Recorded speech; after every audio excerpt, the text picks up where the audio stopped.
Welcome everyone to Wednesday Night at the Lab. I'm Tom Zinnon. I work here at the UW-Madison Biotechnology Center. I also work for the Division of Extension Wisconsin 4-H.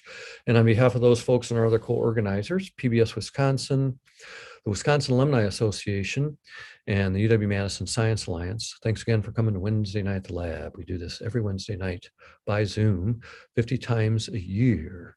Tonight, it's my great pleasure to welcome back to Wednesday Night at the Lab, Solon Simmons. Solon, I think, gave the third or fourth talk to Wednesday Night at the Lab back in early March of 2006. And then you gave another talk 4 or 5 years ago, again, when you were here in Madison for the summer.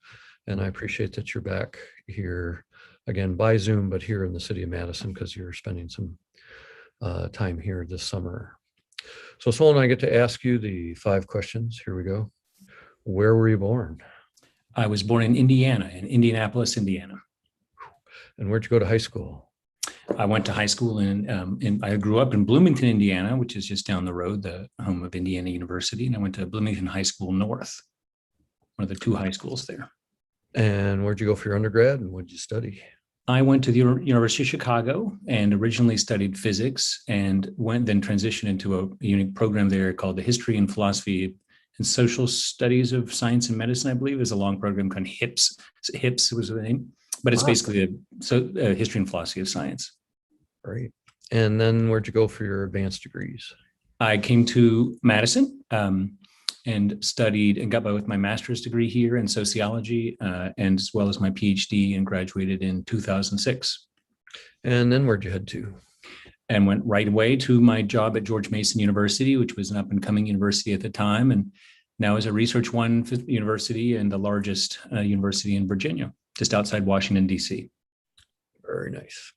And then some summers you get to come here for an extended period with your family, and I'm very grateful that you agreed to give another talk. Happy to do it. Talk about your new book project. This will be your 3rd book, is that correct? I think 4th. I lose count here and there, but it depends on how. I forgot the one that you did with the guy from the Professors in Politics. That's actually the subject of the first talk that I gave here at Wednesday Night at the Lab, was on the politics and professors. Great. So tonight you get to talk with us about your new project on big peace and studying how people define and work towards peace and the role that the Nobel Peace Prize plays. Sometimes good, sometimes not so good on that process. It's going to be great to have a sociological angle. I think a lot of people, when they read this, were thinking, how does this fit in with a Wednesday Night at the Lab that's usually mostly about sciences, but this is social science, and I'm always delighted to have a social science angle, and of course history, because my dad was a history teacher and it's one of my favorite alleys. So thank you very much, Solon. Great. Well, thanks so much for having me, and thank you all for coming.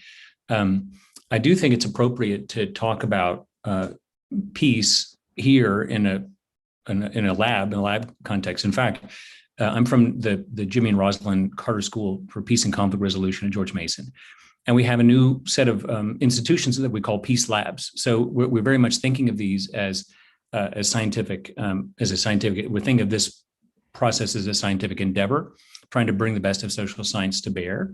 And so I hope that you'll learn something about what peace is and what it should be, and how those things are related, but also perhaps will help you to think about your own attitude toward politics. So that might be an intriguing byproduct of this as well. So I'm going to go ahead and share my screen and walk you through a PowerPoint. So I hope everyone can see this. Okay, so this is what I call big peace, and it's a new concept I've been working with. Just published a book, I guess last year, that had this a preliminary essay on this topic that we called big peace, and it's simply meant to refer to a way of thinking about peace, which is about the world as a whole, not just thinking about dealing with what we might think of the residual problems of world order, which is sometimes how I think peace is defined for many people, that peace is something that happens over there. It's not something that we worry about here in the United States, for example. It's not something we worry about in England or in Europe or in the global north. But what I'm going to be talking about is an idea of peace, which is something that has to do with great powers. It has to do with domestic politics. It has to do with the various kinds of with the kinds of politics that we deal with generally, and maybe can be thought of as a new paradigm of political thinking. So peace is not a new concept, obviously, but we haven't had a formal politics of peace for much over 100 years, and the Nobel Peace Prize has been at the center of that from the start. So we'll be spending a lot of time with the Nobel Peace Prize. This is a book from 2018 by a political scientist. The interesting thing about the study of peace, it's multidisciplinary. So I'm a sociologist. I have anthropological colleagues in anthropology, political science, law, history, and a variety of other disciplines. So we all come together to study these things. Political scientists are involved in it. And this is an interesting book that I thought had a provocative way of putting the challenge of studying peace today, right now. And why we need to be thinking about what a science of peace would look like. And he writes, and this is Chris Davenport, he says, indeed, with this book, we hope to usher in a competition to study peace, such as the race to discover the double helix structure of DNA that drove James Watson and Francis Crick in the United States and Maurice Wilkins and Rosalind Franklin in England. And there's what you get a sense there is that there's this really important thing we need to understand, which is peace. And this would apply to whether you're studying the Horn of Africa and what's going on in Ethiopia right now and the ethnic conflict, whether you're studying polarization in the United States between the Republicans and Democrats, which seems intractable even around basic science issues like around vaccination, or if you're thinking about big problems of cooperation with respect to, and not unrelated to the Ethiopia case, of water management or climate change. How is it that we can find ourselves in such escalated conflicts that we don't know how to manage well? And I think in this sense, this might be one of the reasons why there's renewed attention to the study of peace. And also there's this little quote that refers to how people have been answering, the kinds of answers they put out there about what peace is. The peace is not the absence of war. Peace is a positive condition, the rule of law. This is in the wake of the Munich Agreement. And this is a journalist, Dorothy Thompson, the recognition that peace in our time is not simply giving way to tyranny, that just allowing things that shouldn't happen to happen is not the way we ought to move forward, but that we need to be thinking about peace in a deeper sense and how the sense of justice is inevitably tied to that concept of peace. So I know that there is a bit of a question about, well, how does peace fit into the lab's structure? How is it a science? What does it mean? Well, I'm going to suggest that it has to do with purposes, how purposes get into the world. Okay, so here we have thought and events. So you might think of this as you and the world. How do you influence the world? How do we fit in the world? And this is a perspective on what social science is and what at least one way of thinking about what social science can be and what its limits are. So if we think about thought and the world, what we tend to think about from a natural science perspective, and as you heard, I have a background in philosophy, the history and philosophy of science, is we tend to think about natural rules and their impact about how events or how the world impacts us. So we're in the world, we're determined by the world. And you might put in here law instead of rules. You have natural law, you have laws that they're scientific laws, the laws of physics, for example, or other laws that where the world imposes its rules on us and we simply react to it. And then we can put a line in here. So if we think about it in a more open-ended sense, we could say the world, that events in the world afford certain possibilities for action on us, but they're fixed. The causality is one way. The only thing we can do in thinking about the world, how thought relates to the world, is this kind of reflexive arc, this reflection back on the affordances that are possible by virtue of events, or how it is that natural laws work, what the laws of nature are, and therefore what we can do within that context. So it's very much fixed in this kind of one direction causal impact of the effect of the world on our ideas and our thought. And we don't have a feedback from thought to the world. But of course, there's when you move into social science, this becomes, and just thinking about this in a common sense way, you realize, and there's an old-fashioned word here that's called dialectical thinking. There's a kind of a back and forth that's actually involved in when you move out of the realm of, let's say, physics, chemistry, and biology into psychology, and certainly into sociology and anthropology, where our own decisions start to matter, where the conventions of social life start to matter.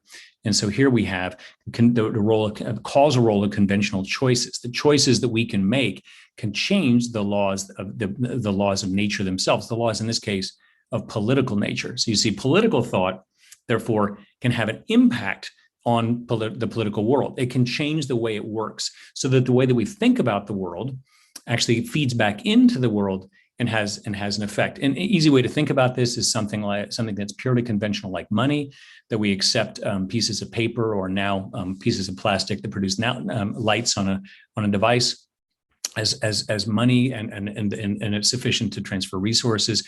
And this is highly conventional. It can apply to something like gender identity, which of course there's a natural, perhaps a tendency for us to behave in certain kinds of ways based on our biology. But as we learn about ourselves and come up with new ideas about what gender is, what is natural for us, what is right for us, we can change the way we experience our own bodies, and that which affords us new possibilities. And so ideas can have effects in the world. And it happens in politics too. The way we think about the world, not willy-nilly, the way we think about the world can change the laws of nature, of the political nature itself in some limited sense. That is, we propose alternatives. Some of those, and by the way, Tom will like this because the word, he's interested in etymology as well. Propose and purpose are very close cousins as etymologically.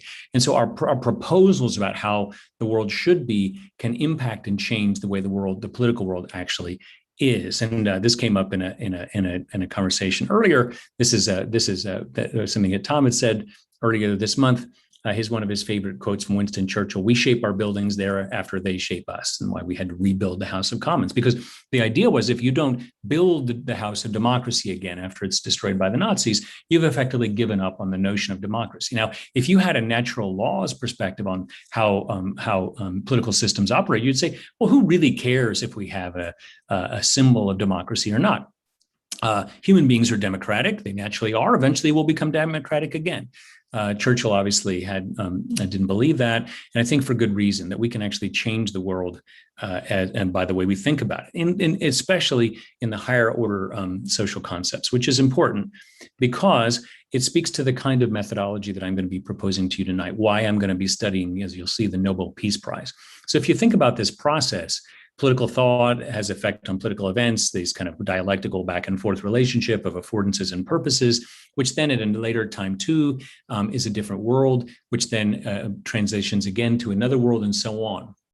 So what you see here is that history matters. That is, we have to study if this is how the world really is, if our purposes leave residues in the world, in the natural laws, if you will, of political life, that if you can't understand the way events happen in politics without understanding the history of these contests over purpose, then we need to look to these trajectories of relevant practice if we want to define social science concepts. Again, this is a particular take on what it means to do social science, but therefore, if we want to define what peace is, which is really what I'm interested in doing. What are we doing in peace science? How are we studying what peace is?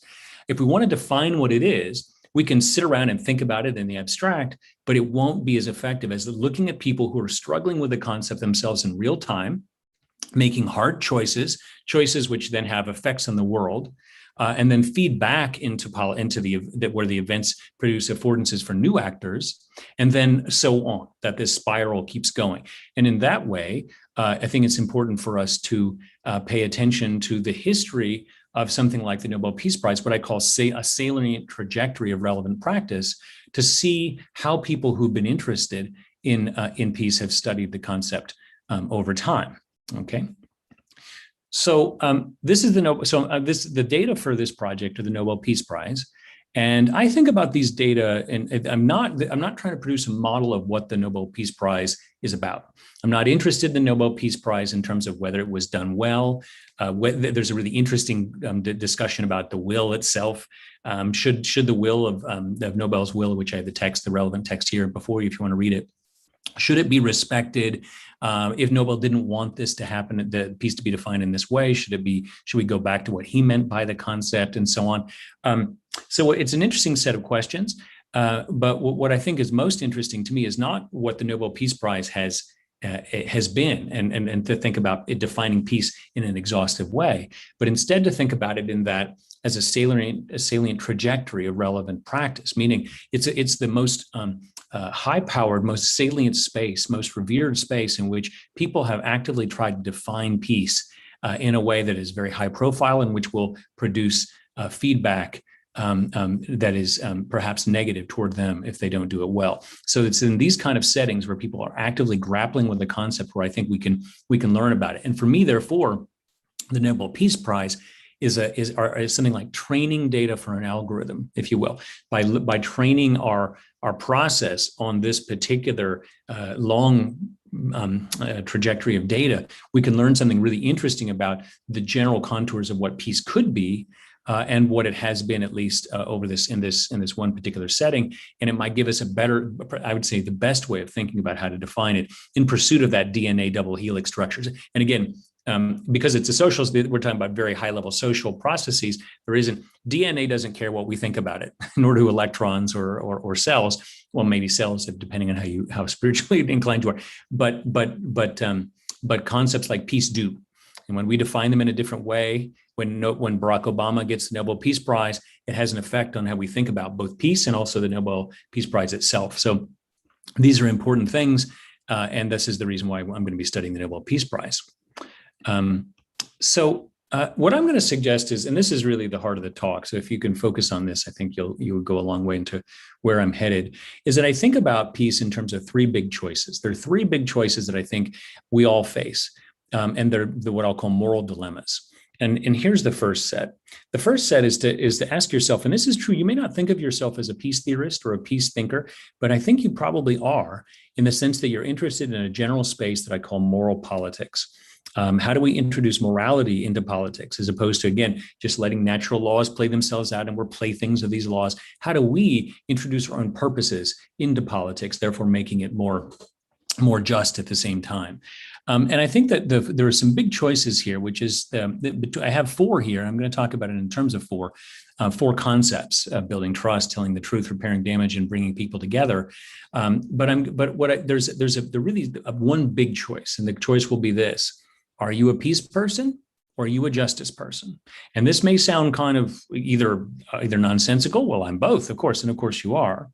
But there are real tensions in these concepts that if you tend to focus more on justice, you might lose the concept of peace, and vice versa. If you focus on peace, you might tend to lose the concept of justice. Going back to the Munich Agreement, they understand the idea of peace in our time was an empowerment for Adolf Hitler. Brings that tension out. If you're making peace with evil, you're not really producing peace. But of course, that there's an inclination to move in a certain kind of direction that would produce peace that might work against the concept of justice, and yet necessarily these things are intertwined. Okay, so the first big question you might want to ask yourself is: are you more of a peace person? Are you more of a justice person? I hope that this presentation will at least provide you some tools for thinking about how to answer that. The second big question is: where do you begin? And I say begin as opposed to what do you do, or what level do you focus on, or what lever do you pull? Because I think that you have to work on all of these three levels. But I'm going to talk about three metaphors we use for thinking about what we actually do to bring our purposes into the world, into the political world. Do we work from the top down? Do we work from the bottom up? Those are some of the big ones. I work with leaders. I'm in government. I want to be at the table, not on the menu, this kind of thing. Or I want to keep close to the people from the bottom up. I want to understand what's really going on. I don't just want to paper things over. So we tend to have this idea that you would choose top down or bottom up, always understanding that we would include both in some kind of deeper perspective on the topic. But I think that you do have to emphasize one or the other. And again, if you're, just as in with the justice and peace distinction, if you're good at one, you might not be as good as the other. In fact, when you encounter someone who's really good at one, you might see them as a threat and try to work against them, when in fact you should be working with them, perhaps, or at least working alongside them. So here, top-down approaches will be complementary to bottom-up approaches.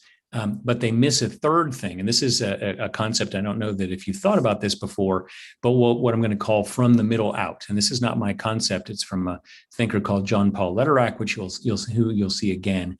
But this notion of a middle out theory of change is very powerful, very interesting, and is perhaps more honest in many cases for people like us to think about engaging in this, because it builds on professional networks as opposed to working directly with the public or working directly with leadership. So that's an interesting choice. Or what kind of person are you? Top down, bottom up, middle out? Where do you begin? Because you'll probably recognize that all three matter. So those are the first two questions. And there's a third question to ask of yourself. What's the root of the problem? So you want to introduce your morality into politics. My proposal to you is that the way to think about peace and what Lederer calls a just peace, the way to think about morality in politics is to engage the world in such a way that we solve problems. Not simply discover how the world works and surrender to it, but actually to engage in it and try to make it a better place, leave it a little bit better for those who come after us. But one of the big questions you face then is, well, what are the problems we're facing? Is it physical insecurity, war, famine, hunger, economic disorganization, chaos, and so on? These problems of physical insecurity, which I'm labeling here mayhem, those are big problems. And many people who study peace focus on the mayhem and stopping the mayhem, if you will. But of course, what it misses to some degree, a very important degree, is the tradition of human rights, which has become increasingly important in the Nobel Peace Prize experience. And this is, it solves a different problem. It's not the problem of how do you deal with famine, or how do you deal with warfare, or let's say gender-based violence, but how do you deal with tyranny? Now you've got a strong government in power that oppresses the people and doesn't respect political opposition, silences speech, and what have you. So tyranny of oppressive governments is a critical problem. We need to think about that. It's a very different kind. I'd call it an orthogonal problem to the problem of mayhem. It's related. You can focus on both, but people tend to specialize in one or the other of these things because they're such big problems. And when they specialize in something, they forget about how to think about the other problems. Or another one, this is the problem of what I'll call the selfish elites. Is the problem exploitation? Is it economic inequality? Is it that billionaires want to go to space and don't want to solve the problem of hunger or what have you? These questions are again orthogonal to the questions of tyranny. I mean, they're related. They often might be solved together, but people focus on economic inequalities and not simply as a natural as something that happens by nature, but something that's instituted by the rules we live by the government, by the economic relationships we develop. And so this question of selfish elites is a big problem, and it's one that people specialize in, but they often find themselves being labeled something like social democrats or socialists or something else, which takes them away from other kinds of questions like those about dealing with tyranny or with mayhem itself. And finally, I'll turn to the problem of hate. And this is where many people who study moral politics, or who engaged, I should say, not study, who are engaged in moral politics today are confronting the problem of hate. Less trying to deal with economic relationships themselves, not trying to deal with the problems of capitalism. It seems too big and too impossible. And there's this old phrase, there is no alternative. It just seems impossible to deal with capitalism, or that's just the way it works. Again, the idea that that's the nature of economic relationships. There's no way to feed back and change that. That's just, we can't change the way economics works. There are iron laws of supply and demand, some might feel. And so don't deal with that as a problem. It's a problem you can't solve, but you can solve the problem of hate. Hate with respect to gender, race, sexuality, gender identity, what have you, ability status, international status, all of these kinds of things. So confronting the problem of hate is another problem. Those are 4 big problems we'll deal with, and you'll see them again. But I think those are the 3 big questions. Which one do you place first? You probably focus on all of these, but which one really gets you worried? Are you worried most about the government getting in your business? You probably find yourself a Republican, therefore, if you do. But that's going to be, you might be concerned about the other things too, but that's going to be a very different kind of person who focuses primarily on hate, right? So these are different ways of beginning. And just the same way that peace and justice are big choices, top down, bottom up, or middle out are big choices. The question of what's the root of the problem, that's a big choice. Okay, so that's the summary of what we're going to find in the Nobel Peace Prize. And what I've discovered is, in working through these data, in particular, the ideas themselves, the ideas proposed by the winners in their Nobel lectures, that we see these dimensions portrayed, and I'll try to illustrate those for you in the talk, remaining time today. So we'll just start here with this: what's your primary objective? And this comes, there's this guy, John Paul Lederach, and if you're interested in peace, you'll probably want to check him out. He's got a book that he wrote for the United States Institute of Peace, which is has a really beautiful building downtown DC. And this book was called Building Peace. And it comes from a psalm which says, truth and mercy have met together, justice and peace have kissed. So he's obviously coming from a Christian tradition, tries to draw some general social science from that, which is, it's interesting in its own right. This is a representation of Lederach's model, if you will, where on the one side you've got truth and justice and mercy and peace. This is the Psalm 85:10. He calls this the place called reconciliation.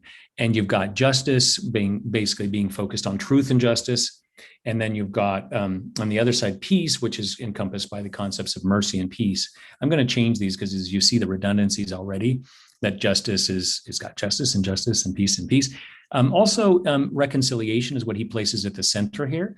I'm going to suggest that maybe that's not the best way to think about this tension, that we might want to introduce another concept in the middle. So this is the way that I'm going to modify the Lederach model. And the question will be to you, how will you bend the arc? So this is Martin Luther King is known for this quote about the arc of the moral universe is long and it bends towards justice. It goes back, as I've discovered, to 1853, at least, to a sermon.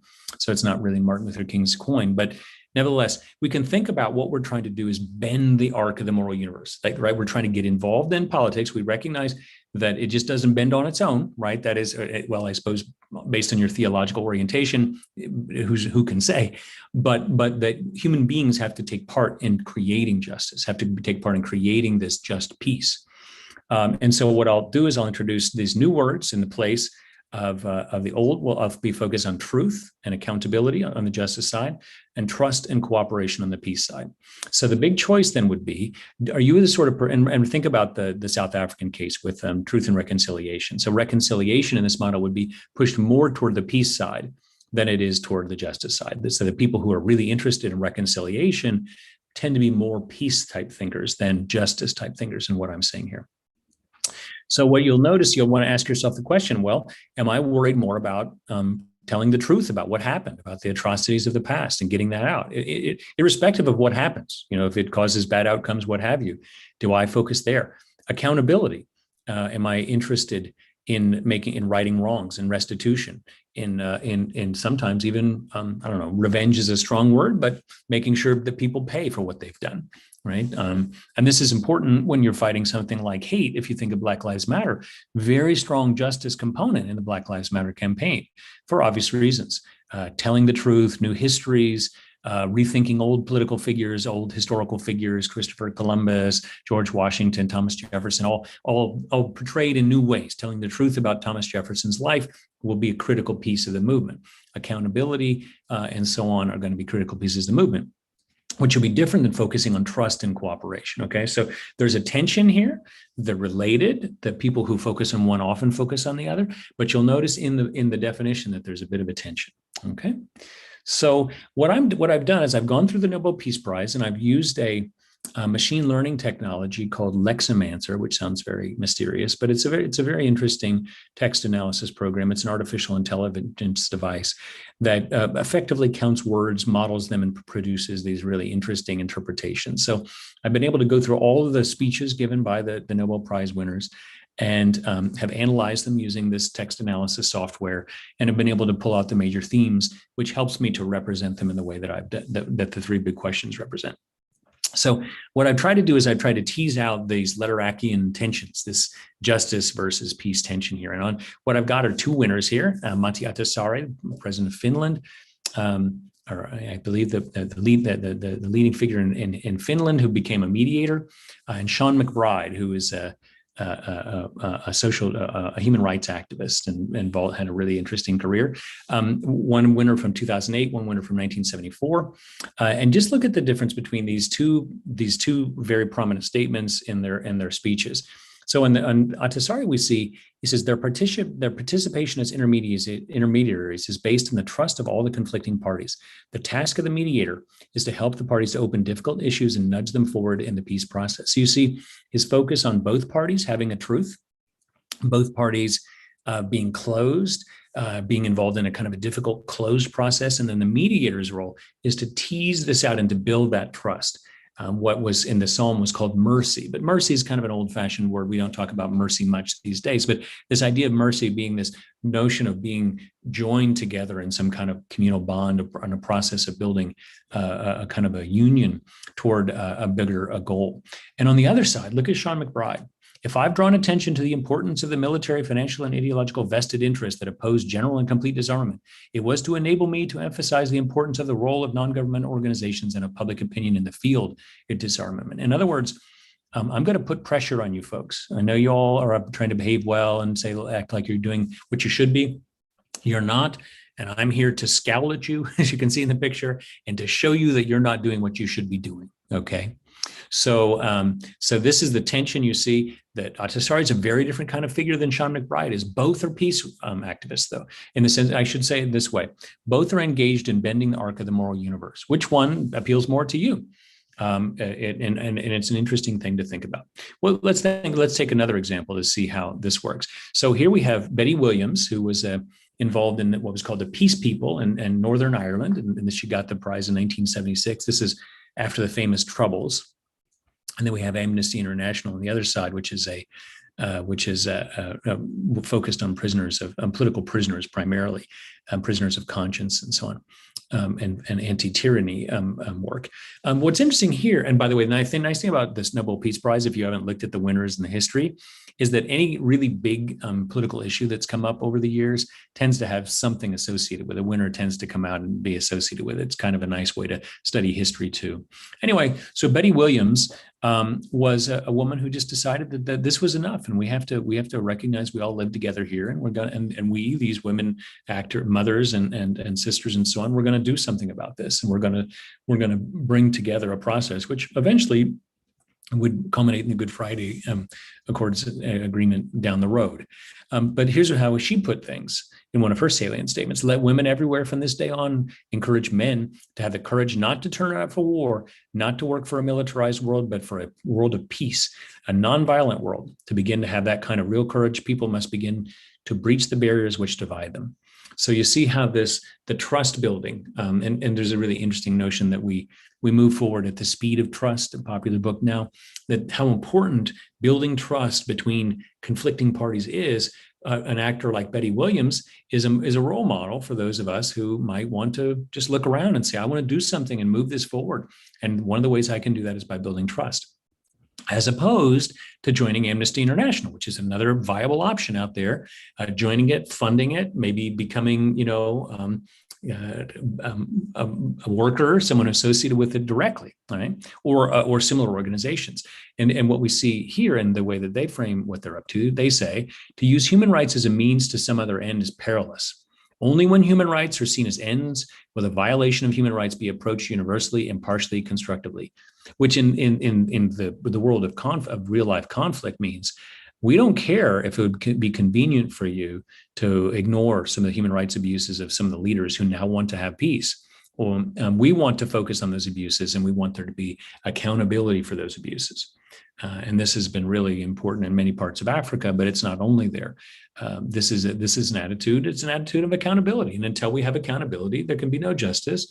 And with no justice, no peace, right? So this is another way of thinking about what kind of choice you want to make in this space of how to bend the curve of the moral universe. And I hope that this shows you how there really is a kind of a tension here. Well, now, again, another one, we have cooperation on the peace side, and truth, again, is going to be contrasted here. I'm just moving through all the possible combinations here.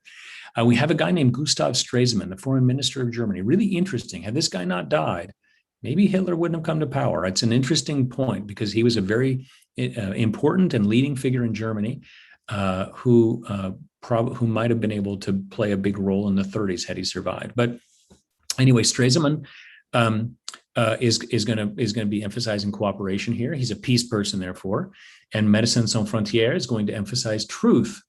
Is going to emphasize some the challenges that they're facing. I hope I got this right. This one might be. We'll see. I think I might have misattributed this one, but let's just move through. So on Strazman, you can see, so what is it that makes this a cooperation attitude? Why does this reveal a certain attitude about focusing on the institutions of cooperation? He says, he who after a hard fight is willing for the sake of the fatherland to serve the German people with love and loyalty and to defend present day Germany is more valuable for the durability of the state than a superficial convert. The concept of active cooperation has taken the place of opposition to the new form of government and of a dreamy resignation entranced with the beauty of times past. So it's a very pragmatic, very realistic attitude, which was what you often see in a peace side of things, and less idealistic, you see, less committed to the perfect, and not letting the perfect getting in the way of the good. I think, as I say, I think I misattributed, which I apologize. This other quote, but you can see it has a very different flavor. I won't quote it because I don't want to misattribute it and get you thinking that it's medicine sans frontiere. But in any case, truth telling in this case is quite different from cooperation too. And then finally, one last contrast of the two.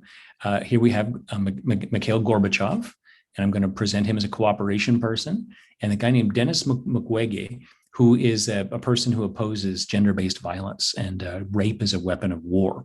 Just to get a little bit of feel of that. Again, you could choose to be more like Gorbachev. That is, now not everyone can be Gorbachev because you can't be a leader of an important country and so on, but you could be part of that. You could work toward that goal. And cooperation might be part of your theory of change. And what he says is, let me say again that I view the award of the Nobel Prize to me as an expression of understanding of my intentions, my aspirations, the objectives of the profound transformation we've begun in our country, and the ideas of new thinking. I see it as your acknowledgement of my commitment to peaceful means of implementing the objectives of perestroika, obviously the end of the Soviet Union. So very powerful, and was framed in terms of international cooperation. And that's one of the things that he attempted to do. Listen to where Mukwege is in 2018. It is not just perpetrators of violence who are responsible for their crimes. It is also those who choose to look the other way. My country is being systematically looted with the complicity of people claiming to be our leaders, right? So that accountability idea. And you can see that those leaders, once in the Congo, once they're exposed, once we finally move to a new stage, those leaders are going to be held accountable. And which, of course, makes it less likely for those leaders to want to be engaged in a process of peace and reconciliation. But it's a tension. I mean, do you let them off the hook for these terrible crimes?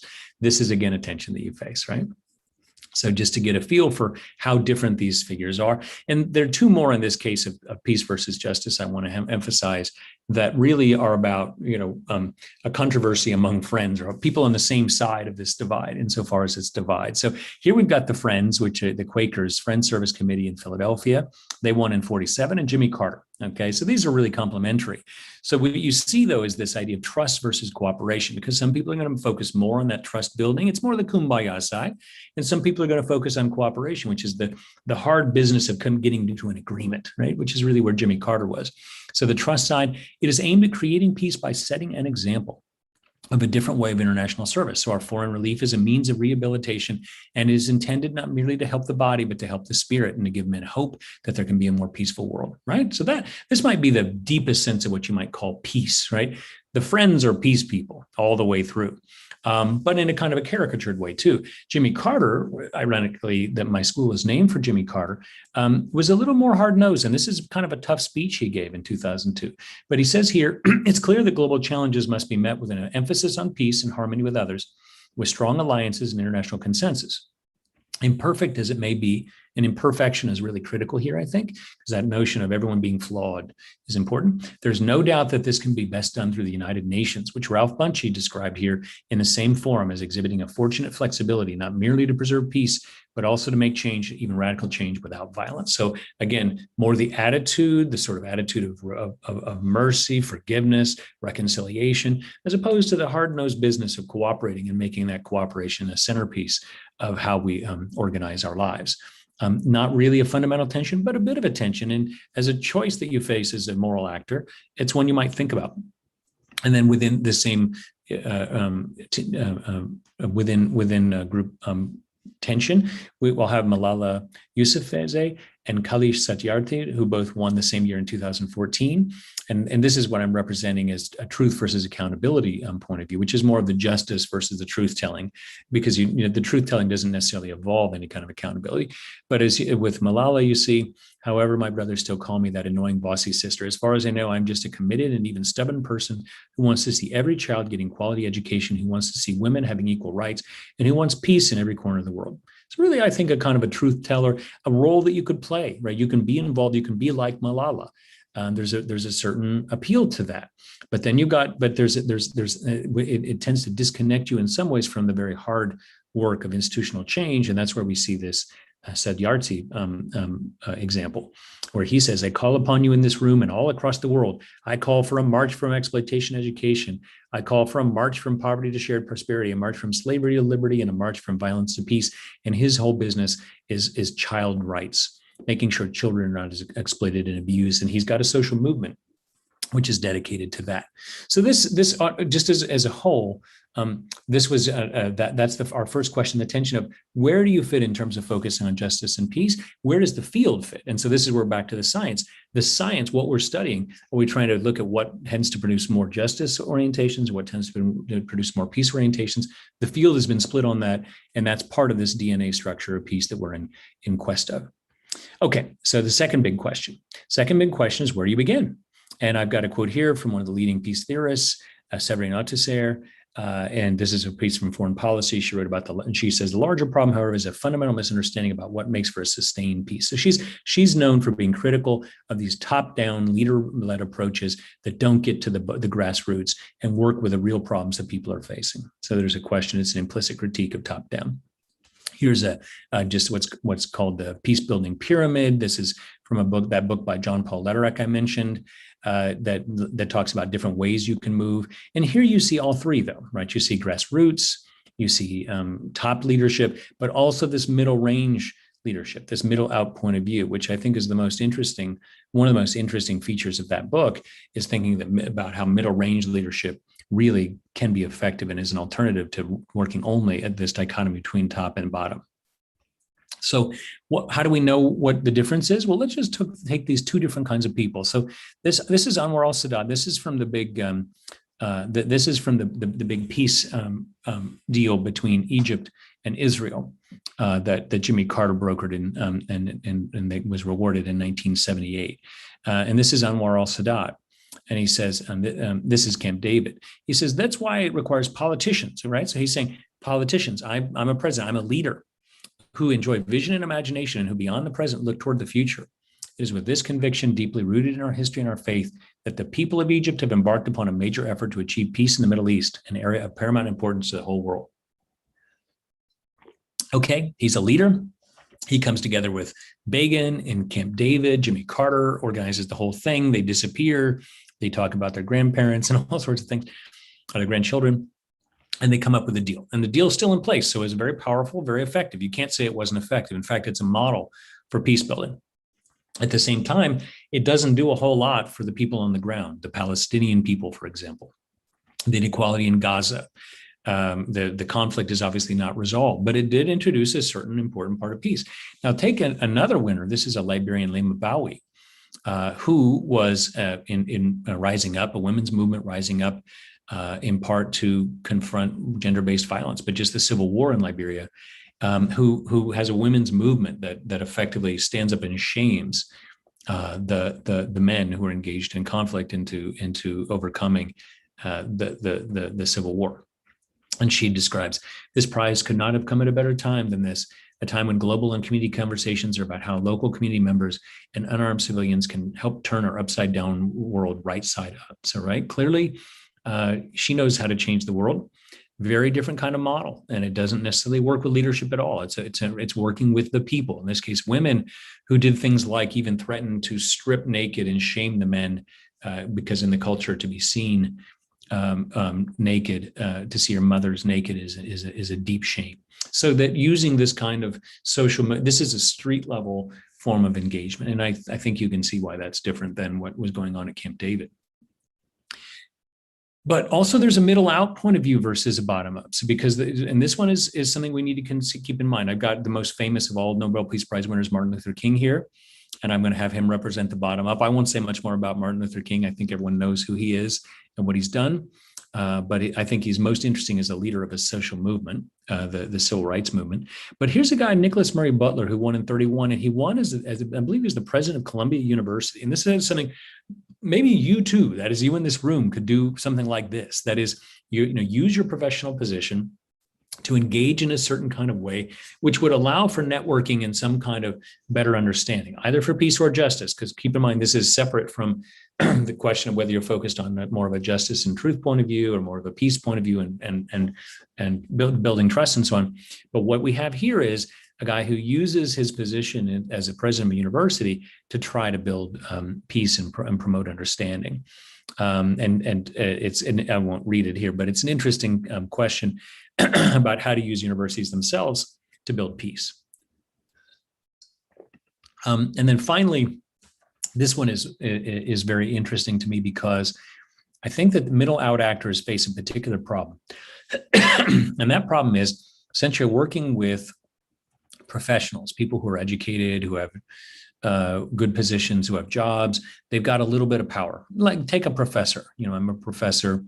I've got a little bit of power, a little bit of position. I'm not really suffering all that much. So someone can look at me and see me as extremely privileged, out of touch, and somebody who's effectively the top, right? So you could oppose a bottom-up point of view to those professors and what they're doing and all their privilege. But of course, professors are really middle level actors. They're not presidents. They're not CEOs. They don't run much of anything unless they are extremely successful and move out of their research work. And so they're an example of a middle out point of view. And here, I put Kofi Annan here because although he's sort of a top-down actor, he focused on bringing the United Nations into the everyday life. And so it's an interesting way that he framed what he was doing at the United Nations in terms of speaking to everyday. So he's potentially controversial to put him there, but kind of interesting. Versus Jody Williams, who campaigned and took advantage of an opportunity to ban landmines and their use in warfare. And how she represented this very networked approach to trying to work with NGOs and governments and what have you, both at the bottom up and the top down, to network her way through an agreement in Ottawa in the 90s. And so that's a really interesting contrast there. Okay, so again, a big choice. Which one are you? You're probably all three, right? You want to work at all three, but in terms of your active engagement, where you're giving money, where you're giving time, where you're giving attention, just in terms of your natural inclinations, what's your general attitude? Is it top down, bottom up, middle out? I think you have to make that choice. And then finally, and this one's takes a little bit more time to get through than I have. I've written a book about this called Root Narrative Theory and Conflict Resolution. And you can find this out of Routledge. But I work through here, and it's related to, if you know Jonathan Haidt's work about the righteous mind. It's an alternative way of theorizing some of this similar issues of why we become embroiled in conflicts and misunderstand one another. But it speaks to those four big problems that I alluded to in the beginning. So I'll just represent them here. I call it narrative because I think that we're stuck with telling stories about how the world works rather than knowing how it actually works. But if you look at what matters is how people tell their stories. So I talk about four big roots of conflict that we can think about. Here I've got the 9/11 story, and the threat here are dangerous enemies. And who's going to save us from the dangerous enemies? It's going to be the state. And we really do believe in these kinds of stories. We like to have people there to protect us from our dangerous enemies. And we live in a world which is divided and continues to be divided nationally, which means that we're always, in some sense, at risk of international conflict at a minimum. So the dangerous enemies are there by design, at least in the near future. And that's a big, powerful story. But also it misses the story of tyranny. And here we have Henry VIII, the bad king. What happens when you've got a state run by a bad king? And he uses, or she, I suppose, uses that state to prey on the people. This is why we have the rule of law. This is, and the law itself becomes the hero of that kind of a story. Very, very powerful story, and at the core of the American experience, which is separate from a story about selfish elites working within the rule of law, working within a state structure, but nevertheless using the rules to their own advantage and exploiting the people. The people versus who? The few, the rich. This is the 1% versus the 99, countless, endless variations of this story around the world. But the hero here would be people's movements in opposition to those selfish elites. And then finally, and this is separate again, this is important to keep in mind, these kind of stories are separate from a story. Here we have the civil rights movement status abuse of the ignorant masses themselves, who are the people, right? The majority, who abuse their own privileges and their own natural, their folk ways, their cultures, or way of doing things to marginalize other people. So overcoming that hate is the critical thing here, and status movements are the vehicle and the heroes of that story. So here you have the heroes and the enemies and these basic story structures, but they're not just stories. This is our theories about how the world works. And again, I suggest you probably are drawn to one or more of these things more than the others. And if you were to look at your own political activity or even ways of speaking about problems, probably they tend to fall into a profile that emphasizes one or these other categories more than the other. And political divisions tend to work out so that the Republican Party in the United States focuses more on the dangerous enemies and the bad king, and the Democratic Party focuses more on selfish elites and the ignorant masses. And they're at loggerheads at what I'll call the level of root narrative. Okay, so that's a whole story that would go on and on, but I have a whole book about that if you're interested in a research agenda focused on this and using this model to try to move forward. But what we see this in the Nobel Prize as well, and what's missing in the Nobel Prize to some extent too. So what I call the securitarian mindset, which is that 9/11, the security focused one with the dangerous enemies. We have a securitarian. This is John Hume. This is the case of Northern Ireland, focusing on shattered lives, quiet heroism, overcoming the killing. So you see a lot of the stop the violence kind of approach in the securitarian mindset, where security tends to trump other issues.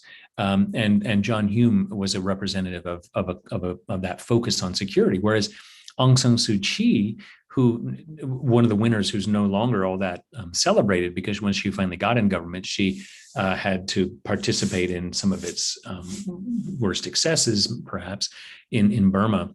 But here she was the poster child, if you will, for human rights and for political dissidents being abused deep into the 21st century. So this is a contrast, and you can see the difference. Again, a choice. Would you, if you want to engage in moral politics, do you focus more on just stopping the violence? Do you focus more on holding governments accountable? It's a big decision. And here's that same thing, tyranny. This is like, I'm just moving around the circle. So here you have a libertarian orientation versus what I'll call an egalitarian orientation. You've got Liu Xiaobo, who I don't know if you know who he was, but a very interesting political dissident in China who died there, was given the Nobel Peace Prize in 2010, and very controversially, but who had a very merciful, very forgiving attitude towards what he considered his tormentors in the Chinese government. Contrast that with this Liang Zhuho, who was who represented the social democracy contribution to peace over over decades of service, and was finally awarded in 1951 for his role in promoting, if not socialism, then definitely something that would be called socialism in the United States. But that too is considered worthy of a Nobel Peace Prize, and it's quite different, you can see, than criticizing the communist government of China. Again, we have it just moving around. We have an egalitarian focus here. We have it was the foreign minister of Argentina, perhaps, Carlos Saavedra Lamas, 1936. He won the prize. And interesting here, he's focused on Latin America and its inequality in the overall system of trade of the 1930s. That you can see not only are individuals or classes within nations exploited or abused in economic relationships, but also nations fit into a global economic system and find themselves benefited or not in that system, and resented at times. And he says, to achieve this object, it is necessary to bear in mind the economic and social order that is of peace. It was not in vain that the Treaty of Versailles formulated the principle that social peace must be erected on the basis of greater social justice. So when Lamas was talking about social justice, he didn't mean anti-racism. He meant economic equality. He meant removing unfair deals between rich countries and poor countries, between management and labor. These are the kind of things he meant. It's very much an egalitarian story versus Rigoberta Menchú, who I saw here in Madison years ago, focusing on liberating her indigenous people from not only the North American English and French white exploiters, but also the Spanish themselves. And where she argued, which means to be forced by military units and persecution to abandon their villages, their Mother Earth, where their ancestors rest, their environment, the nature which gave them life. So this focus she places on ancestors and her people, not the people who are of the pre-Columbian people who what I have what I argue, who I call here a dignitarian point of view, who are fighting for the dignity of their people against that abusive majority that that wants to assimilate them. So the idea of heritage and ancestors and distinctiveness are very important here. It's also true in racial justice movements that you'll see. And then finally, just come around the circle, the dignitarian in contrast to the securitarian here, to just complete the circle of contrast. Here I've got the 14th Dalai Lama, who won in 1989, who was fighting for the future of Tibet and the people of Tibet and the religion of Tibet. Of course, he was the leader of. And he says, with this experience, we intend to implement full democracy in the future of free Tibet. Notice the weasel word democracy, which we can equivocate on. Thus, as we develop our community in exile of modern lines, we also cherish and preserve our own identity and culture, which is a critical part of a dignitarian point of view. And that's my own coin, dignitarian, by the way, and bring hope to millions of our countrymen and women. So that's very different, a certain choice in contrast to the using the UN peacekeeping forces to promote international stability and to confront disasters, right? You can easily see why those are very different kinds of stories, very different kinds of points of focus, and they're choices you might make. Do you want to join the UN peacekeeping forces, or do you want to become involved in the Free Tibet movement? These are things that people can do, that you can do, and they're very different kinds of points of emphasis. So this is where I'll close. So thanks for your patience through all that. I know it's a lot of text and a lot of examples, but it breaks down to three big choices. And again, I think that peace, the study of peace, the study of a just peace is necessarily engages answers to these three questions. What is your primary objective? Are you trying to promote trust, truth, accountability, or cooperation? Probably you're doing all four, but you might tend to do one more than the other. And you might ask yourself a question: which do you tend to do? Which is most important to you? And in this new book I'm writing, I want to try to make clear what those choices entail. What would it mean to be a trust person versus a truth person? And why might you choose one versus another? Second big question: where do you begin? Are you going to focus on leadership and being at the table, therefore sometimes leaving people out, right? Leaving people out and making them feel like they've been ignored? Or are you going to be with the people in the streets, being loud and proud and speaking truth to power? Or are you going to go somewhere in between, working in institutions that are specifically designed to solve a particular problem, like nuclear proliferation or landmines or even global warming and what have you, and be engaged in that kind of way, in some sense losing both the accoutrements of power and also the moral virtues of being true to the people. So the middle out point of view is a very difficult road, but sometimes very effective. And then finally, the third question: what's your root? Are you trying to just stop the mayhem? Are you confronting tyranny? Well, are you anti-exploitation, or are you focused primarily on confronting privilege and hate? These are, again, all four matter. Probably you focus on all four, probably interested in all four. But again, if you were just to search look at your own political dealings, you'll probably find that you tend to focus on one of those four more than the others, and maybe two of those four more than the other two. So that's an interesting set of choices. Okay, so that's really the talk, and that's what I'm trying to do with the book. And that's what I'll do in a little bit more detail when I actually write all this stuff up. But that's been my summer project, is to really hone in on those categories, get them clarified, and try to set an agenda for the study of peace, but peace and conflict resolution, which is a field that's caught in a kind of a perpetual adolescence. International relations was designed in the early 20th century as the study of peace, an alternative to warfare. It became the study of warfare. The Journal of Conflict Resolution was set up in 1957. It quickly became a study of war as well. For whatever reason, if it bleeds, it leads, and we drift away from peace as much as we're trying to focus on it. Then there are all sorts of interesting reasons for that. But I think if we're going to have a science of peace, we're going to have answers to those three big questions. So thanks very much for your time and attention. Thank you very much, Solon. What we do, Solon, is Bia will read any questions from the text, and then we'll also invite people to speak questions. We alternate between those. So Bia, do you want to start with, I got a couple of comments which aren't questions. Well, I guess I have one. Bia, go ahead. You can read a really long one about Theodore Parker. Tom's first question: was Theodore Parker an abolitionist? Well, this is not my area of expertise, but my understanding is yes, and I believe it was a sermon and given in opposition to slavery. I can actually find a quote investigator line here for you if you'd like, just a second, and post that in the chat, and you can read about it on your own. Kind of interesting to look at the history of quotes, because we often attribute them one place and they come from another one. And then does anybody want to speak a question?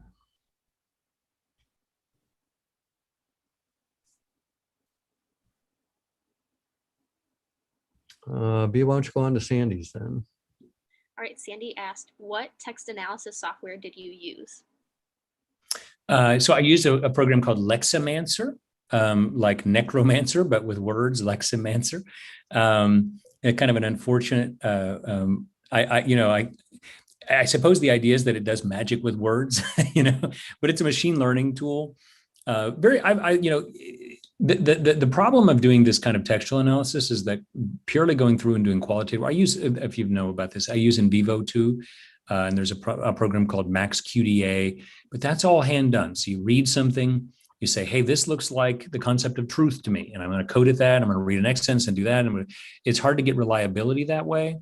It's hard to, and it's hard to get intra-coder reliability, inter-rater reliability. So I did it, Tom did it, B did it, everyone did it, and they come up with a slightly different answer, maybe. And so getting that process burned in it's a lot of training. It's very labor intensive. You can do it. It's not to say you can't do it, and I do it, but it's very labor intensive. Nice thing about using a program like this is quantitative content analysis. It goes back a long way. It's word counting, but what's nice about this is it's both word counting, a little bit of Bayesian analysis, a little bit of relational statistics that produces this really interesting result that allows you to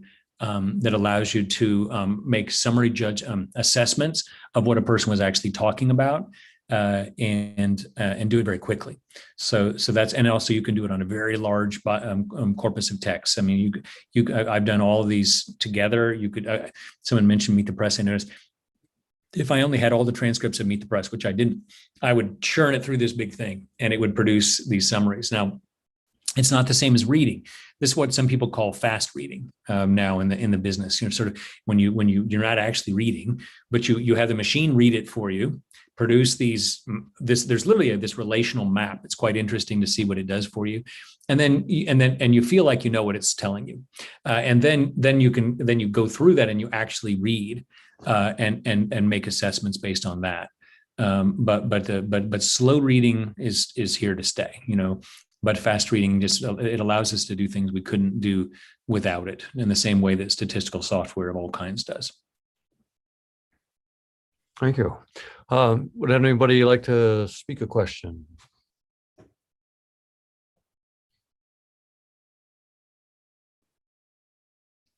I see one on here, the myopia question.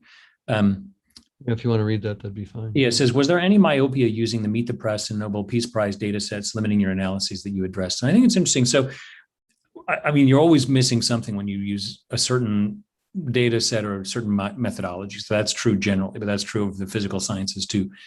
What I would say, so there's a specific interest that I had. So again, what's my choices? One of my choices that I'm interested in these very salient spaces. So although I'm interested in American political opinion, go back to the Meet the Press book. I wrote a book on Meet the Press, by the way, several years ago that was an attempt to tell the story of the development of American political opinion. But it wasn't about Americans themselves. I wasn't interested in political opinion per se. I was interested in what we might call effective opinion, meaning opinion that was going to change policy that year or that week even.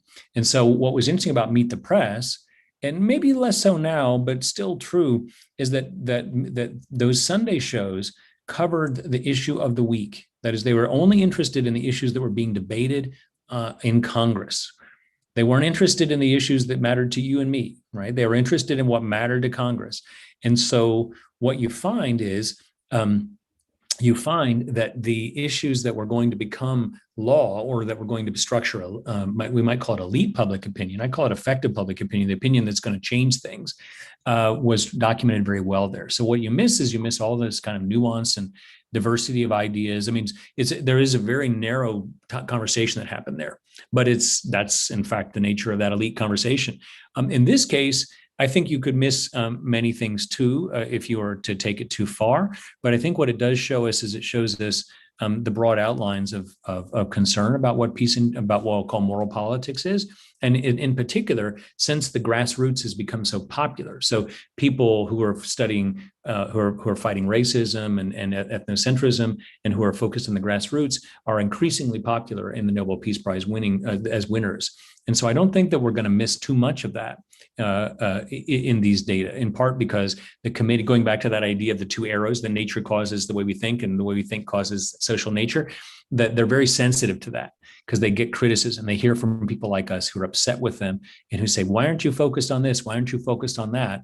And therefore change their behavior as a result. In fact, the Nobel Committee is kind of arrogant. This isn't, the Norwegian committee granted the opportunity to a degree, in the sense that they think that they can change politics, right? They can engage, they can reward, say, Al Gore and Jimmy Carter and Barack Obama, and maybe they can change American politics. That's part of what they might want to do. Or in Ethiopia, Abiy Ahmed, they gave him the Nobel Peace Prize in 2018, and probably have a little buyer's remorse now, because he's involved in some really brutal realpolitik in dealing with the problems in the Horn of Africa. And you can say all sorts of things about what's happening there, but it's not all feel good, and a part of that is a result of the fact that they were trying to influence what was happening there and reward Prime Minister Abiy for the work he was doing.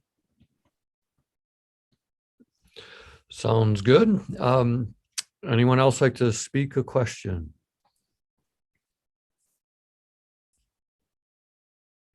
Does anyone have a choice of which one of those three big choices you are?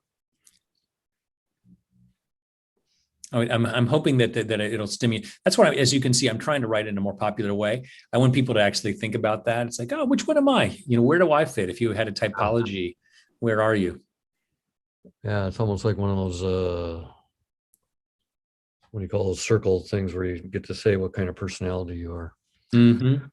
Middle out in truth. I see Matt McGrath there. That's good. See, and that's one of the things you could do. It'd be helpful for your own identity to say, hey, I'm a bottom up justice person, and maybe you are, and that's kind of appealing to be right now. Or you might be the sort of person, I'm very practical. I'm top. Doesn't sound good to be top down, does it? But everyone likes to be, many people like their senators to do good things. And some people want to be a senator. We live in a capital city right here, right? So there's a reason for that. So the top down, it gets a bad name, but it's pretty effective. I think it would be fun if you could do an analysis of the characters in the musical Hamilton, just to see which ones are which. The infinite possibilities. Well, yeah, that's good music. Bia, can you read the question from RHARR to everyone? Yeah, absolutely. Are there differences in the effectiveness in the different approaches to changing the moral arc? Who has the most impact? Wow, that's beyond my data set, put it that way. Yeah, I bet there are. I mean, that's a great question, and probably the answer to that informs which one you do, right? So you probably think that the one that where you are is what's most effective. But I think that's interesting. That's a great research. That's a great question. Where do we see most progress? How do you define progress? What is it? What is this arc of this moral universe? How do we know when it's moving in the right and the wrong direction? People disagree. But yeah, it's really interesting. I mean, the theory, all of this comes down to a theory of change. What is your theory of change? This is from the evaluation literature. But how do you want to engage the world to try to change it? So you want to do things that are going to work. And what I'm suggesting is the answers to these three questions all are suggestive of your theory of change. And it's a way of dimensionalizing what a theory of change would be in the space of moral politics. And in that way is kind of a new paradigm for thinking about how we do politics. I see Matthew McGrath said truth middle out. Matthew, do you want to chime in and share with us how you arrived at that?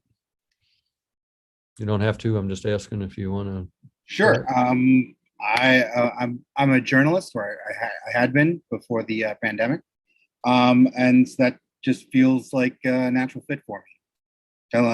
You're not in charge, and you're entirely responsible for trying to tell the truth. So that's where I sort of land on there. It seemed a pretty natural fit. That's great. Nice Thanks to see you, for man. that. Good to see you too. How do you know each other?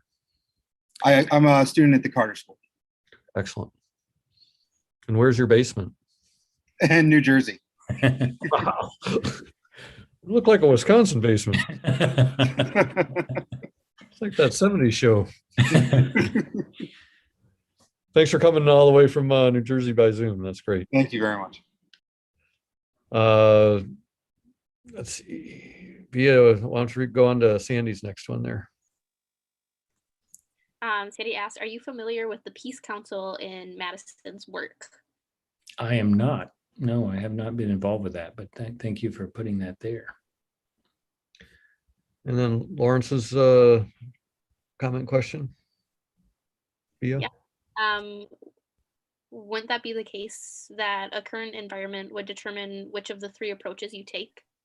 Yeah, I think it'd be very contextual, but I suspect that we have an inclination of our own. So I think there's a kind of mutual reinforcing relationship between the choice the approach you would take in the environment. But yeah, I think that I suspect it's almost a personality type, at a point that you, by the time you're in your 20s or 30s, you probably got a pretty fixed orientation to how you think things change and what you wanted and what and you also have perspectives on what the other people do, right? So, those people who are always, all these top down, even the word top down sounds bad, but if you talk about responsible leadership, it sounds pretty good, so I think it's just, these are just important choices for you to think about every day. What am I doing? Is it effective? What does the current moment ask of me?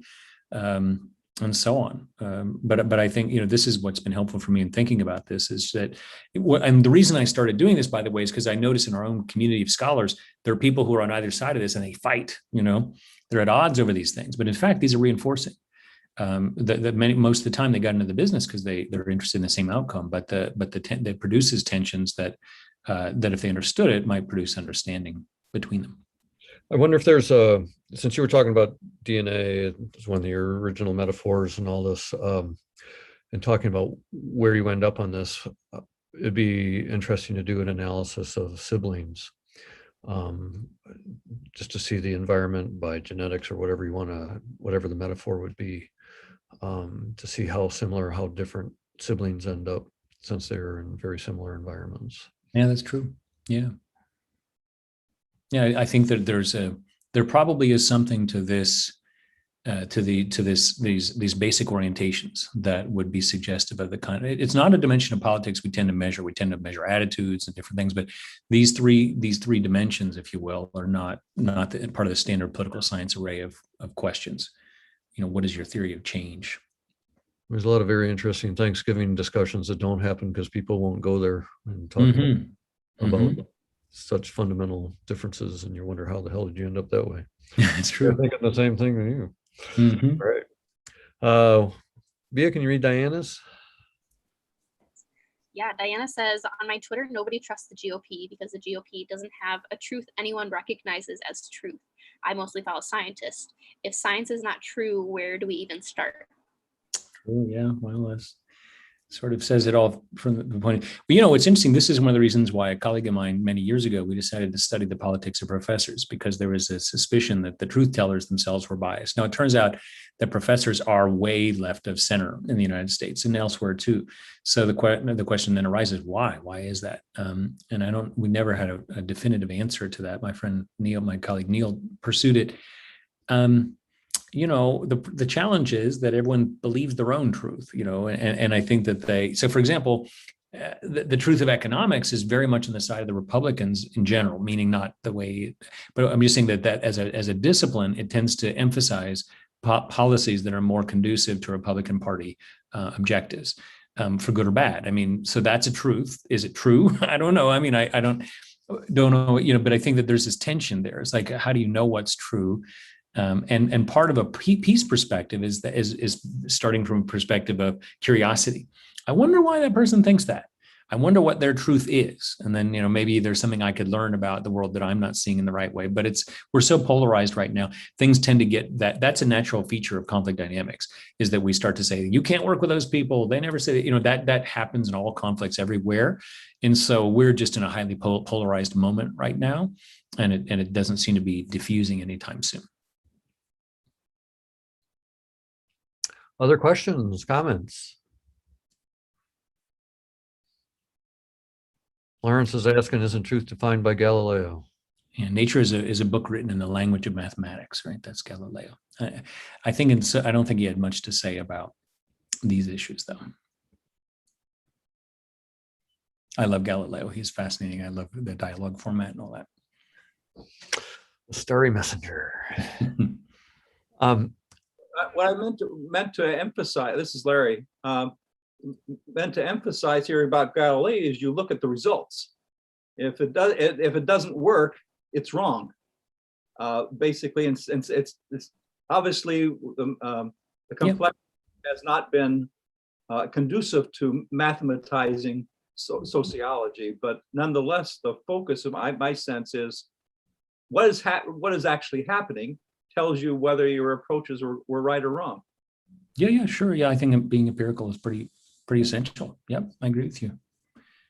I think that the challenge in the social world is that the world changes as you analyze it, and your concepts matter so much. And we've been trying to produce a Newton of the social science world since the 1870s and have not been successful, and probably never will be. Therefore, we've had some pretty brilliant people trying to do that. And I just don't. That goes back to that model I presented in the beginning. I actually think that the way we think about the world changes it. So thought, there's an intense endogeneity in the social sciences. Therefore, which just isn't. The electron doesn't care. A ball rolling down a plane doesn't care what you think about it. It rolls at its own rate. No matter whether you believe in God or not, it's going to roll at the same rate. Speaking about being right and wrong, one of your earliest slides had that quote from the author talking about Watson and Crick working in the United States. I put a little note in there. I was surprised at that quote. I noticed that too. I noticed that too. Yeah, that was rather stunning to me. So I'm hoping that the next in the book, I just quoted it. I know. It's one of those things where you get to put parentheses sick in there. But, it's Oxford University Press. You can't trust them. Oh, was that Mississippi or UK? All right. Any other questions or comments? I'll ask just about the general. You talked about the arc of justice. What's the arc of your book? So I'm gonna start rolling it out in forums like this, and I'm gonna try to effectively. The structure I think is there. So the final book will look a lot like what you just saw here in this presentation. The big three questions, these general concepts, trying to flesh them out with the examples. Again, not making it about the Nobel Peace Prize itself, but using it as a suggestive training data set to think about what these concepts mean more generally. And it's really intended to help the field of peace and conflict resolution better understand itself, because I think the field is in this interesting moment of inflection. That's really what that quote was meant to do, is meant to say, we've been studying peace for all this time, and yet, we're in one of these moments where we have to reflect on what we're doing and why, what it means. And I think that the social justice movements, Black Lives Matter, and other kinds of movements like that have just heightened some of these tensions. We really need to recognize that justice and peace are working together, but they're also they produce different kinds of theories of change sometimes, and we need to confront that and figure out what that implies for the field.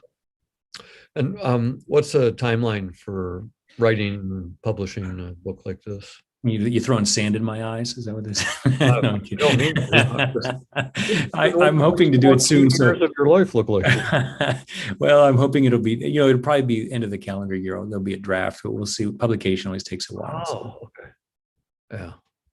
I'm curious about one thing because I use as a tool for manipulating and stuff like this. I use Mathematica. Sure. So I have a lot of text analysis, and I was wondering, just for fun, whether the Nobel Prize speeches are easily online. So basically, if I could just pull it in and Sure, you could. Whatever Mathematica allows me The to data are right there in public site. Absolutely. Yeah, you can find it all. do. It's all sitting there. That's actually an interesting feature of this technique. It's like the Meet the Press book I did. The data, it's not like I've got some special trove of data. This is about working with stuff that everyone's all looking at. So that's also the accountability. If you think about the Galileo comment, I mean, the scientific piece, it's like it's there. You can go check it for yourself. And Bia, we got one more question from Diana, if you want to read that for us. Yeah, Diana says, I worked with an ombudsman Yeah. once who said, what do you want to be, right or effective? That's a Perfect. really nice to make. Perfect. Thank you for that comment, Diana, because you see, that's a peace person's perspective on what a justice, it's a caricature of a justice person from a peace person's perspective. An ombuds person, really the man does mean man in the same way. An ombuds is a person who resolves conflicts within an organization usually, or in some kind of a setting. And that person is biased toward the peace side. And that's perfectly fine. Again, that's their business. That's what they're trying to do. But that's exactly what I'm trying to say comes up. Your theory of change comes into conflict with another person's theory of change. And they're incommensurable in a way because your objectives might be different, right? You're trying to change the structure and this person is trying to manage it in a different kind of way. Now, there are all sorts of good and bad ombuds people and what have you, but that kind of attitude is an interesting one. And I think it's an occupational liability. It's a hazard of being an ombuds person is that, you tend to emphasize that kind of a piece. And by the way, so when you don't see the wrong, right, let's imagine that you're not aware, let's say something like transgender issues, like just not something you were aware of, didn't think about it, and maybe had an implicit bias against. So when that comes up, you're like, oh, you're making a big deal of this thing. You're making a big deal of it. And it turns out it is a big deal, but within the context, that person is not ready to see it, right? So the peace perspective can easily bias away some of these surfacing of injustices that you really need justice people to bring up. That's what the truth people are for. Thank you very much, everybody. It's 8:23, and I think we ought to sign off. Plus, Solon's going to lose his natural light here in a couple. That's true. Well, thanks, everyone. This was great. Yeah, thank you for doing this, especially so early in the project. I really appreciate you sharing the early stages, and this will be good. Next week, let's see if I can remember, is Ross Myers, and so we get to talk about living pharmaceuticals. I hope to see everybody next week and enjoy this another great week of July weather. Talk to you soon, everybody, and let me know what the plans are for later tonight, Solon. All right. All right. Thanks everyone. Bye.